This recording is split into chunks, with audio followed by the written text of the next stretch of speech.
Ventspils, man, kā jau es teicu, saistās ar savu darba dzīvi, ar ģimeni. Ģimene tika nodibināta Ventspilī. Bērni man mācījās Ventspils skolās, apmeklēja Ventspils bērndārzu. Tagad arī mazbērni ir saistīti ar Ventspilu. Man mazbērni mācās Ventspils 4. vidusskolā.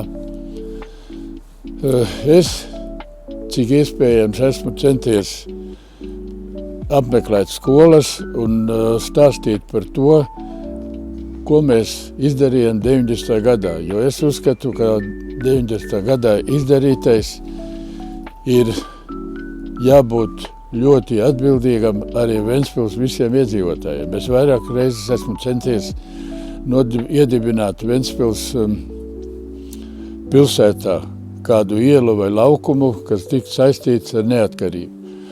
Un tagad es nekad neapstāšos pie tās jautājuma atrisināšanas, kad, piemēram, lielais laukums ir jānosauc par neatkarības laukumu. Mēs varam likt iedzīvotājiem veikt aptauju, lai šo jautājumu atrisinātu. Es domāju, ka to mēs būsim tikai ieguvēji.